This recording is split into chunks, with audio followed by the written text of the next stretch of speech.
Hey guys, I am Anna, and as the title states, we are going to be talking about the key elements for weight loss.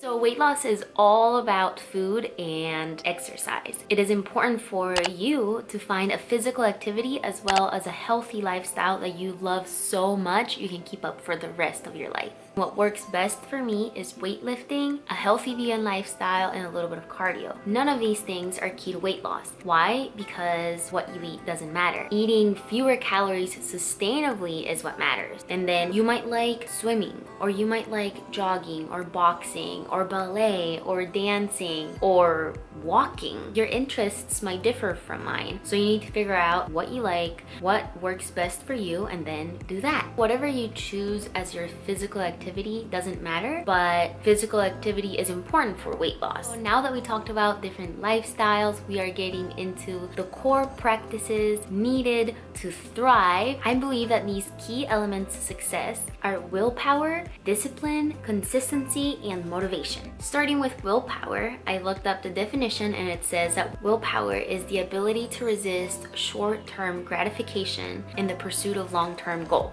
Willpower is honestly the greatest human strength, and it all lies in the mind. We can cultivate willpower by thinking and writing about positive goals and looking at ourselves and triumphant outcomes. We want to see what the end of the finish line will look like, and we want to feed ourselves with positive beliefs, with positive moods. For me, regularly exercising self-control helps my willpower, because saying no to old habits is going to be very hard. Harder than you think probably in the beginning. But the more you say no to things are not good for you, the more you will be cultivating these healthy habits, and the easier it will become to say no.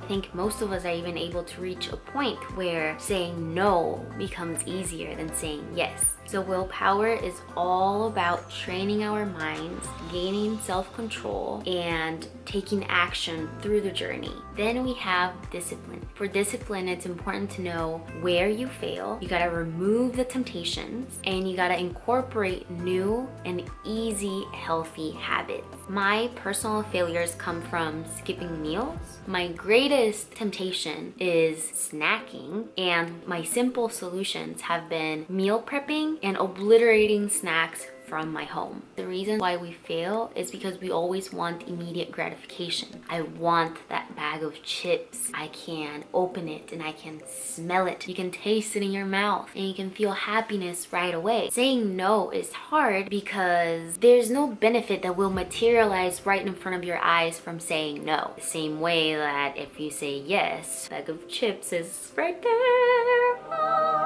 You know, there is an immediate payoff by doing what is right for you, however, and it's the emotional reward of feeling good about your choice. Moving on to consistency. In order to become consistent, we need to start following short-term goals and gradually advance to greatness. I am going to be very blunt, but you need to stop making excuses. You need to suck up your feelings, suck up your negative emotions, and you just need to drag your booty cheeks to the gym. My camera died, so I took a 15-minute nap, but what was I saying?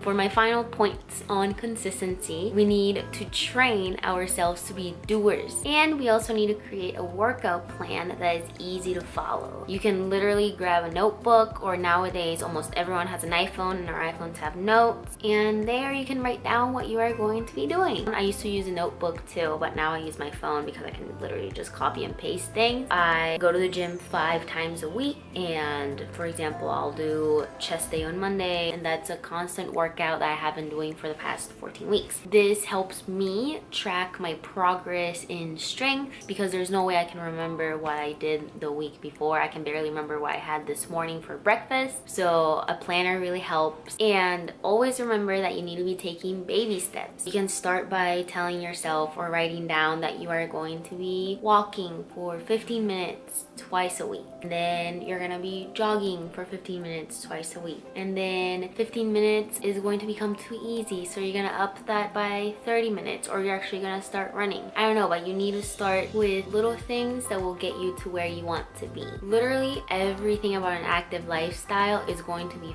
boring at the very beginning if you are not active already. But the more you keep doing the things you want to do, the more you will grow to like these things, the more you will create habits.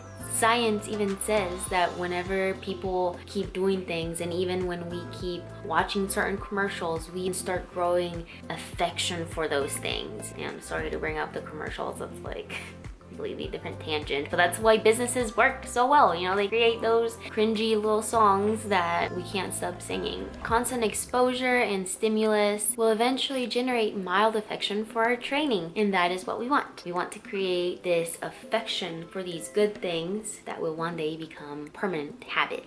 Lastly, we have motivation, which is the hardest thing for most people. I think motivation comes down to one simple question. Well, it's a simple question, but since I am an INFJ, I overcomplicate things and I overthink things. So this ends up being a very complex question for me. Anyways, the question is, why the heck am I doing this? I want you to grab a piece of paper or your notes on your phone, and I want you to think deeply about why you are doing this. If your reasons for fitness and wellness aren't for you, you will 100% fail, because you will wake up in the morning, you will look at your ceiling and you will say, George didn't text me back today, so I'm just gonna be fat and I'm gonna die here alone, and you're not gonna do anything. You're just gonna lay there. So you can't let emotions get to you. Like I said in one of my points, I forget which one, you need to suck up your emotions and drag your butt to the gym. Anyways, I wrote down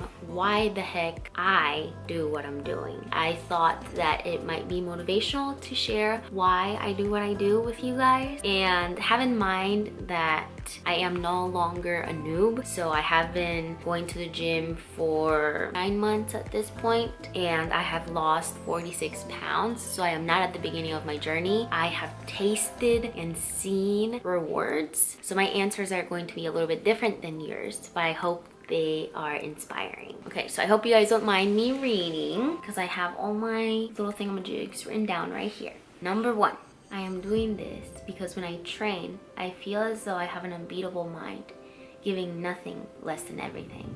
I am doing this because I love the fearless woman I see behind the barbell. I am doing this because everything about my current lifestyle makes me feel healthy, energetic, happy, but most importantly, alive. I am doing this because witnessing my body excel gives me confidence, and it helps me believe in myself more. I am doing this because I want to one day be that crazy healthy mom who sends her kids to school with apples and peanut butter instead of Lunchables, because I want my kids to have good health and run freely and wildly across the world if they feel like it. I am doing this because the rewards far outweigh the hard work I put into my lifestyle. I am doing this because eating healthy brings my body bountiful benefits, such as clear skin, feeling of lightness, and satisfaction. I am doing this, and I keep showing up to the gym because I did not only lose weight and gain muscle, I also earned more character. I have gotten leaner and incredibly strong, and that makes me really happy. But training helped me believe that if I can change my body, I can change anything I set my mind to. So we're gonna be cutting off the video right here. I really hope you guys take away a lot from my perspective, from what I have been eating, from my lifestyle. There was a point in my life where I was so lost and I didn't know what to do or how to be helped or how much effort this whole mess was going to take. But now I understand my body. I understand what is needed to lose weight or to get fit, and I really want to help you. And I'm also really happy that my journey isn't over, since I still need to lose weight, and I think it's awesome that we are going through this journey together, so we can uplift each other, we can motivate each other, we can give each other different tips, we can be each other's shoulders to lean on when we think we can't make it. And yeah, if you like this video, make sure to give it a thumbs up, turn on your notification bell so you don't miss my videos, and I guess I'll just see you on my next one. Love you, bye.